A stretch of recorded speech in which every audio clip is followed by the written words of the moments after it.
Nebraska's attempt to upset Ohio State on homecoming weekend was unsuccessful.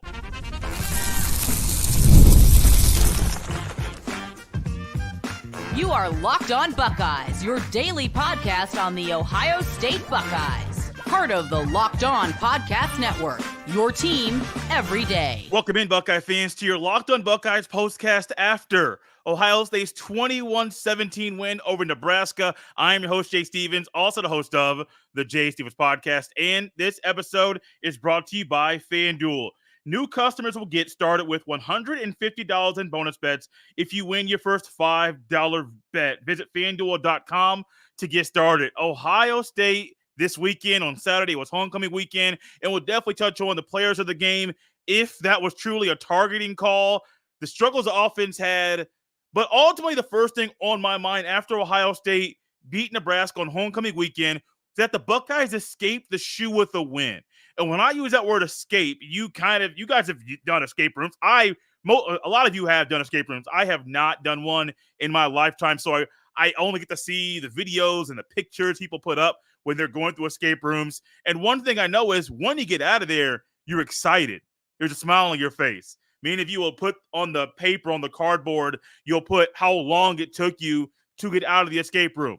Well, Ohio State on this day, they were down in the fourth quarter, and they needed a stop, and they also needed points. They got both of those. But also, when I think about escaping, the defense was challenged. Really, the whole team was challenged during the bye week. But specifically, the defense was challenged over the past couple weeks to step up, get more pressure on the quarterback, figure out the things that you need to figure out, personnel, put the right players on the field, make sure that situational play calling on defense, you got that down. There's a lot of things the defense needed to fix. Coaching needed to fix. The scheme needed to be fixed. They did a lot of things great. I'm not here to rip the defense to shreds like we could with some things that happened. But when the defense was on the field, way more to the offense, the defense was on the field for 35 minutes and 7 seconds. And at one point, I'm looking out there and I'm thinking, this is in the middle of the third quarter, I'm thinking, the defense has been out here for a long time. And normally when you get out there for that long, you're tired, you're exhausted, you're trying to figure things out. You're trying to figure out, man, why are we on the field so long? What are we doing wrong? Honestly, even though the defense allowed Raiola to move around a little bit and his mobility was something that allowed him to help move the ball down the field for Nebraska, the defense really wasn't the overarching issue, which I think is a huge thing when your defense is challenged, and that's been one of the negatives in Ryan Day's tenure, when there really aren't many negatives during Ryan Day's tenure at Ohio State, was the defense. And you wanted to see how would they step up. We saw big plays from Cody Simon, big plays from Sonny Styles, from Tuimoloau. Ty Hamilton had a clear path to the quarterback at one point. Next thing you know, he's right there in the backfield, bam, taking him down. Everybody, Arvel Reese made plays. Igbenogson, even though he was being physical like always, and he got called for, I believe, for a couple penalties, he was making plays. Denzel Burke had a play on the outside where he got physical at the point of attack at the line of scrimmage and press man coverage. Next thing you know, he sheds a blocker and tackles the ball carrier at the line of scrimmage. This entire defense stepped up, even without Lathan Ransom, who was in a boot. That was something that we heard on the pregame show before the game. With Lathan Ransom out, you already know Lorenzo Styles Jr. is going to play more. He made plays. We knew Jaylahn McClain might play. He made plays. I mean, it didn't really matter. The defense was out there making plays all game long. And yes, some stuff was confusing, but only giving up one touchdown in the entire game. I mean, tip of the hat. I'm going to clap it up real quick. I don't normally do this, but the fact that Ohio State was only able to give up one touchdown, and at one point in the game, I'm thinking, okay, if Ohio State only gives up on average 3 points every quarter, they're going to win the game.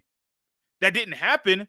But it surely seemed like Ohio State, with the way the defense was playing, even with the issues on offense, they were going to have everything. They were going to have what it takes to make this a battle, make it a closer contest than people thought it was going to be. You know my score prediction, 42-10. I definitely thought Ohio State was going to come out after the bye week, see some things that Indiana exposed from Nebraska's front, and really go off. I kind of expected the offense to do some good things. Now, maybe that was naive of me, But I did know with Zid Mahalski over there at left tackle, I was expecting, and we'll touch on this later in the show, I was expecting for Chip Kelly and Justin Fry to help him out more than they did, because truly they didn't. So not only was the defense having to deal with their own issues at times, but also the defense was trying to overcome some of the things the offense wasn't able to do.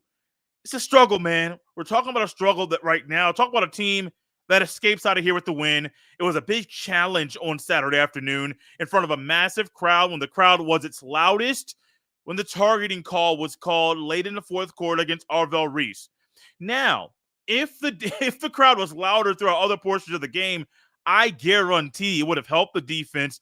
It would have helped the defense out a lot. It would have made the Nebraska offense struggle, because we saw later in the game when the crowd got louder, when the defense made massive stops, when Cody Simon himself made huge stops on the final drive that Nebraska had. He had that stop on that middle screen, which really looked kind of cloudy. And I'm thinking, okay, what is this? Because it was a slow moving play. It was kind of confusing. Next thing you know, stop. Later on, another stop.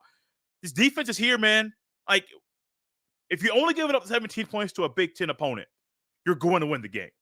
Like, 9 times out of 10, you're going to win the game. If you go into a game and you say, if Ohio State rushes for less than 100 rushing yards, will Ohio State win? Probably not. But the defense made plays and overcame some of the offensive issues in this game for Ohio State to win. And I think going forward, that's exactly what you want. You want the defense to step up, to respond well when challenged, and to say, we know what's happened previously. We hear the coaches.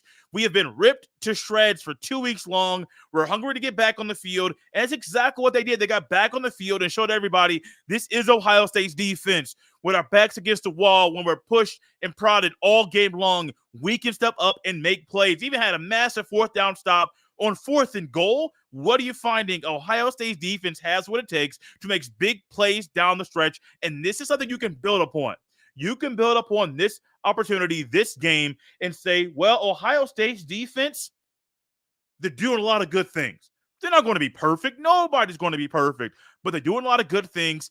Even with one of your best players out, they found ways, and numerous guys stepped up. Numerous guys showed everybody this is what it means to be an Ohio State Buckeye. You got to respond well. You can't back down. You have to figure out ways to respond when tested, and Ohio State passed a challenging test by Nebraska. Dylan Raiola, by the numbers, didn't really have statistically the best game, 21-32, 152 through the air, 1 interception, which was the final play that he played in this game, which was thrown to Jordan Hancock. Very fitting, a guy who moved positions today to fill in a spot because one of his running mates wasn't there. He made the key play down the stretch, a massive play. I'm excited about this defense moving forward. It's not perfect. It can be worked upon. You can build upon it. I'm not even going to look ahead to what's going on next week. Let's focus on today and realize the Buckeyes team escaped with a win, but the defense, when they were pushed, when they were challenged, they responded in the way that you want to. Now, for the offense, they were also challenged during the bye week, and y'all, they had a rough day. This postcast is brought to you by ZBiotics. ZBiotics Pre-Alcohol Probiotic Drink is the world's first genetically engineered probiotic. It was invented by PhD scientists to tackle rough mornings after drinking. Here's how it works. When you drink, alcohol gets converted into a toxic byproduct in the gut. It's this byproduct, not dehydration, that's to blame for your rough next day. Pre-alcohol produces enzymes to break this byproduct down. Just remember to make ZBiotics your first drink of the night. Drink responsibly, and you'll feel your best tomorrow. Go to zbiotics.com/LockedOnCollege to learn more and get 15% off your first order when you use Locked On College at checkout. ZBiotics is backed with 100% money back guarantee. So if you're unsatisfied for any reason, they'll refund your money, no questions asked. Remember to head to zbiotics.com/LockedOnCollege and use code LockedOnCollege at checkout for 15% off. This episode is brought to you by Prize Picks. Prize Picks is the best place to get real money sports action with over 100 million members, and Billions of dollars in award winnings, Prize Picks has made daily fantasy sports accessible to all. You just pick more or less on at least two players for a shot to win up to 100 times your cash. Remember your game all season long on Prize Picks. You can now win up to 100 times your money on Prize Picks with as little as 4 correct picks. Prize Picks is the only real money daily fantasy sports platform with an insurance policy, so your lineups stay in play even if one of your players gets injured. If your player leaves in the first half and doesn't return, Prize Picks keeps your lineup live. Download the app today and use code LOCKEDONCollege to get $50 instantly after you play your first $5 lineup. Once again, download the Prize Picks app today and use code LOCKEDONCollege to get $50 instantly after you play your first $5 lineup. Prize Picks, run your game. Thank you all for tapping into this live postcast after Ohio State's 21-17 win over Nebraska. It was homecoming weekend. They celebrated the last team that won the national championship at Ohio State. Urban Meyer was there, and all the boys from the 2014 team, they were on the field. And the offense, you would expect, at least I would expect, for the offense to have a good performance, a sound performance on this day. That didn't happen. Yeah, Will Howard started off hot like he always does. What was it? Completing his first, I know he completed his first 8 passes. I think he may have gotten up to 10. But all of a sudden, when the rushing game was not able to get any traction all game long, the offense had issues. Now, not only did the offense have issues with what things that were happening on the field with the players, we're doing the same thing over again. And I got a little checklist here, and looking at the offense here, and some of my keys to the game were geared towards the offense and things the offense needed to do to win the game. The first one was simply there were 2 offensive keys to the game. One of them was run the ball. Now, Nebraska's rush defense is great. They've played 8 games so far. I believe they're 5-3. They have only allowed one team to score a rushing touchdown against them. That was last week, and it was the Indiana Hoosiers. Now, you think Ohio State should be able to score on the ground. You would expect that. Well, let's keep it in context. Ohio State's without their starting left tackle, Josh Simmons, for the rest of the year. There has been no update, as I know right now, with us live here about Zen Michalski, his injury, in the post-game interview with Jenny Taft. He's like, let's get it evaluated more. He wasn't ready to say anything about what the injury might be. But we know when you are losing your left tackle, running the ball is going to be harder. That's kind of one of those things that should be expected. Now, you lost Josh Simmons, and before Zen Michalski went out, what did Nebraska do? Exactly what they should do. You go out at the guy that's a new starter. It's the same thing if it's game 1 of a season. This year, what were the issues on the Buckeyes' offensive line? Interior.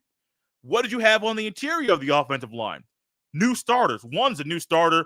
I think actually 2 new starters. And one was a new starter to Ohio State. Arvel, McLaughlin, and Shabola. So early in the year, if I'm a defensive coordinator, I'm trying to attack the interior of the O-line. I got 3 new guys. So in this game, Nebraska's thinking, I don't want to attack the interior because Jackson's there, McLaughlin's there, and Shabola's there. They've been starting all year. Let's go at Zen Michalski. But also, if you attack Zen Michalski, Ohio State, you would think, not just in run game, but even in the pass pro, which I think was even worse, you would think and expect that Ohio State would find some ways to help him out, but they didn't do it. And it was kind of confusing to me when I think about not just the run game where Ohio State's rush numbers were poor. I mean, this is one of the worst rushing performances I've seen from Ohio State in a very long time. Judkins had 29 yards. Henderson had 25. Will Howard had 14. They had 64. They had -4 rushing yards. So you had 64 yards total, 2.1 yards a pop. Nobody had over 2.9 yards a carry. That's unacceptable. And I don't put that all on Zen Michalski. I put that on Ohio State's offensive line not getting the job done. Because Zen Michalski's one guy. There wasn't even a time period. I saw 13 personnel. I got one back in the backfield, and I think it was Thurman, it was Bennett Christian, and it was G. Scott Jr. out there. And I'm thinking, okay, I probably would have switched. I think Thurman was on the line of scrimmage. I believe Scott Jr. and Bennett Christian were further back. I would have put Bennett Christian on the line of scrimmage at the end and then put the other guys back just because I think that probably would have been better at the point of attack. But Ohio State didn't run the ball. They weren't able to get any traction. Nebraska's rush defense wreaked havoc all day long, but also, they didn't protect Zen. There were too many times during this game that Ohio State's offense left Zen Mahalski out there on an island. And if I'm a guy out there for the first time, now I probably won't say, hey, y'all need to help me. But at some point in time, if I'm Justin Fryer, if I'm Chip Kelly, I'm trying to dial up the right player, move the protection, or if I'm Will Howard, I am trying to figure out ways to get the guy who's been struggling all game long some help. But what do we find too many times in this game? There was one time out there, they went 5 wide. Nebraska attacked the left tackle as they should, and they got in the backfield, and I don't know if it was a sack on that play, but it messed up the throw.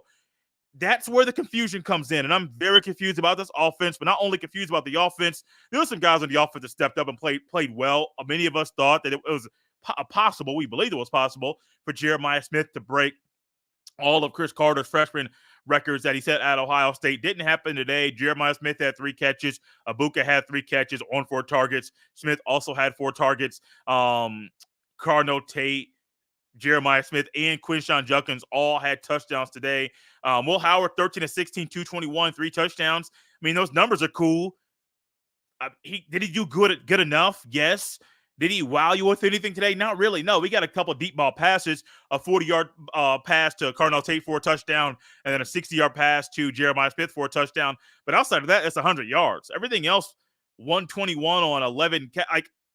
He just didn't wow me, man. And he can continue to be good enough and be the game manager that he wants to be, but he didn't wow me. He doesn't need to. All he has to do is literally just be good enough to get the job done. Let me know, all of you watching us live right now, were you satisfied with Will Howard's performance today? That's the question. Were you satisfied with Will Howard's play against Nebraska? Leave your comment there on the live chat. And I've been waiting for this part of the show to dive into the targeting call. A targeting call, which was called on Arvel Reese. It was one that Arvel Reese hit the receiver. He caught the ball thrown by Dylan Raiola. He caught the ball. He had 2 steps. They still ruled him a defenseless player. I think that's out for debate on that. But Arvel Reese tackled him, knocked the ball out. Ohio State recovers the ball. Should be Ohio State ball, first down. Now, I think this is one where you dive into the letter of the law versus the spirit of the law. I think by the letter of the law, if you rule that receiver is a defenseless player, that is targeting every day, twice on Sunday. It's just the letter of the law. Now, the spirit of the law is a little bit different. Because I think the spirit of the law, that's not targeting.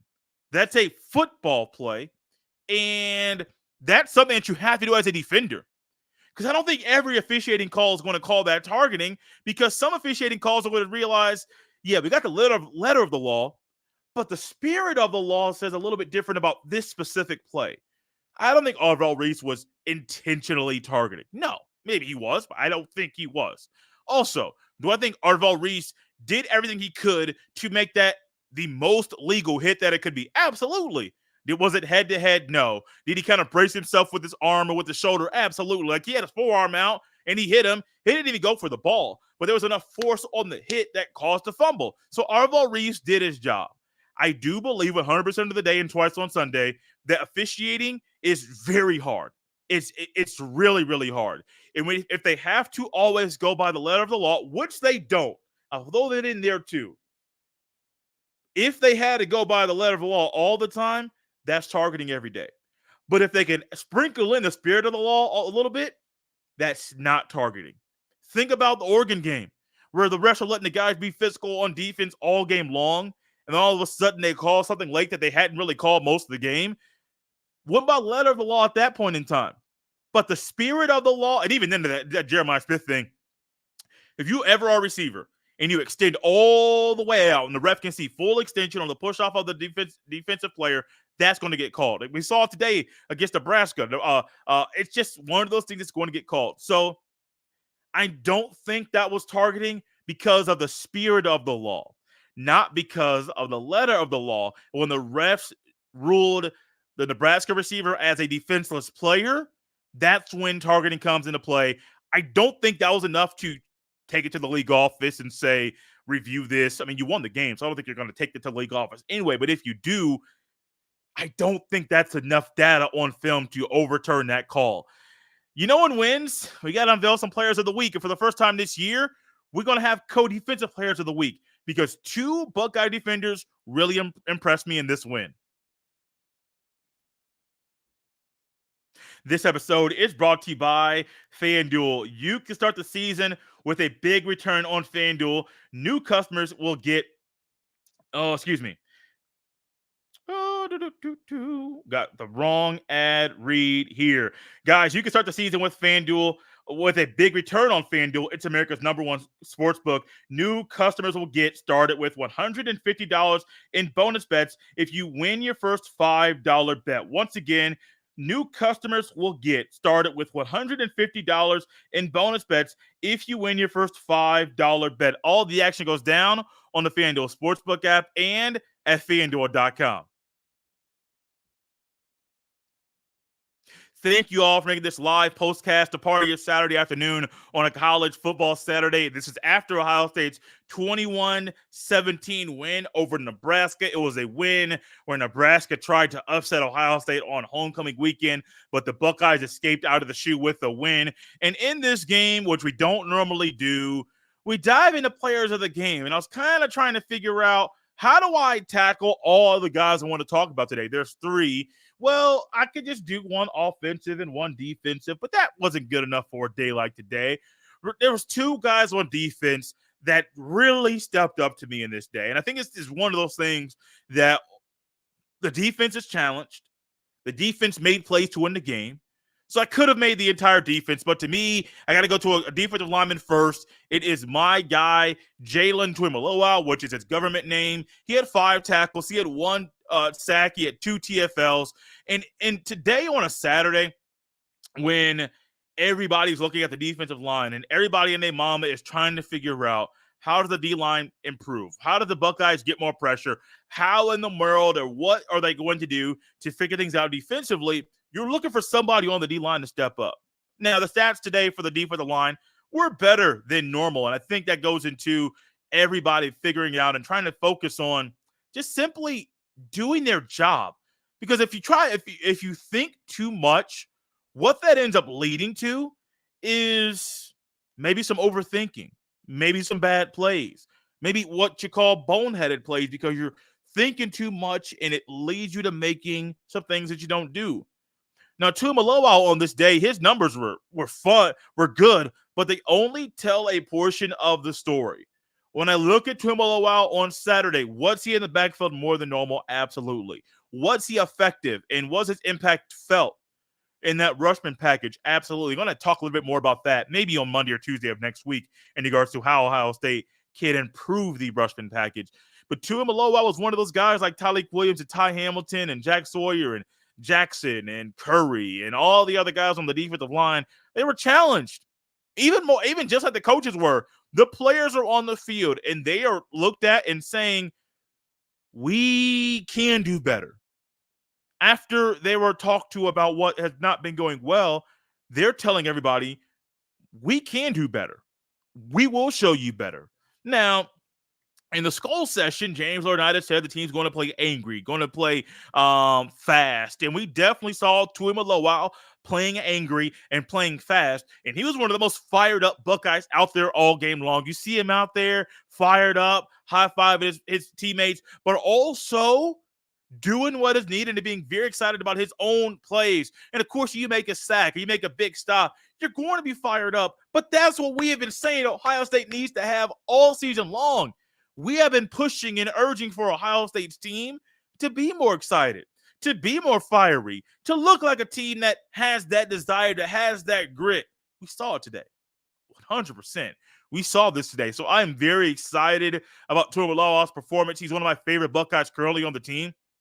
And for a guy that I think can drastically raise his draft stock in the latter part of the season, I do think Tuimoloau is a guy that can use his performance go back to Happy Valley. We all remember what he did the last time he was there playing in Beaver Stadium. I cannot wait to see what happens next week because this is a great boost and a great confidence boost for number 44 for what he will do for the rest of the season. Coming up next, the other guy is Cody Simon. It's kind of self-explanatory. I do believe, he led the Buckeyes in tackles today with 8. He also had 4 solo tackles and 3 tackles for loss. And that last drive of the game, I could have picked him before that, but that last drive of the game, Cody Simon had, and that middle screen that they drew up on first down, that was one of the most slow developing plays you will ever see. I mean, we have seen slow developing plays happen throughout any portion of an Ohio State game, but man, that developed very, very, very slow. And even though it was a slow developing play, Cody Simon once again sniffed, screen, and was all over it. There was a time earlier in the game, the Buckeyes sniffed screen, and they were all over it. And Cody Simon, being the leader, being the block O, being a captain, he is looked at differently than guys that may have been seasoned vets but aren't captains, aren't wearing the prestigious block O. He is looked at differently. In game after game after game after game, he is making plays over and over and over. On that final drive, he not only had that stop there on the middle screen, he also had a stop that was on second down. It was a flare to the running back to the right side. He was right there, man. Bam. I believe this was in the first half. Ohio State was backed up. It was 4th and goal from the 1-yard line. Nebraska's urging. They bring in, I believe it was Ty Robinson, number 9, to come in and be a fullback. And they had one of the most interesting formations that you would ever see. Normally, we'll see a strong eye where you have the fullback to the right of the strong side of the offense, and you have the running back behind him. It is normal depth and line up behind the quarterback. Well, they also had another fullback who was more at an angle, diagonal of the fullback. So you had 2 fullbacks that were kind of diagonal, basically showing you this is the path. If you follow us, you're going to get to the end zone. Well, that's what he did. The running back got the ball, went towards the line, tried to go up and over. Who was he met with? He was met by Cody Simon. Made plays all game long, exactly what you needed him to. But I can't leave out offense. Did a lot of talking about the defense today because the defense was phenomenal. What were your thoughts about the defense? Because I think the defense played not a perfect game, but it amidst all the challenges that the offense had, it being on the field for over 35 minutes, the defense played exactly how you would think they would play.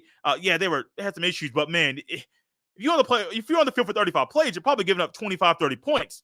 Not this Buckeye defense. Nebraska didn't even score 20. But also on the offense, Carnell Tate, 4 catches, 102 yards through the air, and then 1 receiving touchdown. That was, I believe, the first touchdown that Will Howard threw today. And he also had a big catch late in the game, and it was one that kept the drive alive, kept the ball moving. And it was on the right side of the field. It was one that was before Will Howard's pass to Quinshon Judkins for the go-ahead touchdown, which was a game-chilling touchdown. Go-ahead touchdown. Let's go ahead and go with that term. I am becoming more and more and more comfortable than I already was with number 17 getting the ball. I was already there, but seeing how he responds and how Abuka's going to get a lot of attention. Jeremiah Smith, especially when there's rumblings that he's going to break this record, which, I mean, I'm going to keep talking about it too. It should happen next weekend. Well, Carnell Tate's the next guy up. He led Ohio State in receiving yards today. He led Ohio State in receptions today, and he was one of the guys that had a receiving touchdown. The other ones went to Jeremiah Smith and Quinshon Judkins. So Carnell Tate, to me, was a big piece of the pie. Could have chose Will Howard, but I think he was literally just good enough. And I think Carnell Tate's impact was felt in a way that Will Howard's impact was felt. But I got to give it to number 17. Stepped up, made big plays when the Buckeyes needed plays. You need to get on the board, throw it to number 17. You need to keep a drive alive and moving the ball down the field, and you got a security blanket. That's number 17. Number 17, Carnell Tate, was phenomenal today. And I'm looking forward to him playing like this down the road and maybe even making bigger plays down the road as well. Ohio State escapes out of the shoe with a 21-17 win over Nebraska on homecoming day. They recognized and celebrated the 2014 national championship winning team. Urban Meyer got carried off the field on the shoulders of its former players. I love seeing that, and I love thinking about Ohio State getting back in the win column. This is what was needed. You wanted a bounce-back game. You got it. Will you get a statement game this weekend? I can't say yes. I can't say no. We'll tap into that next week. Thank you all for making Locked On Buckeyes a part of your Saturday here on this postcast. For your second listen on the College Football Saturday, tap into the Locked On Big Ten podcast. Craig Sheeman puts the Big Ten first when everyone else overlooks it. Find Locked On Big Ten on YouTube or wherever you listen to podcasts. You can follow me on Twitter at jstevens07. Send every email to jstevens317@gmail.com. We are up out of here on a Saturday. We got a lot of ball left to watch today. You got Michigan and Michigan State tonight. You got Oregon and Illinois right now. There's ball all day. We live for these moments. And I hope everyone's excited about Ohio State picking up another win.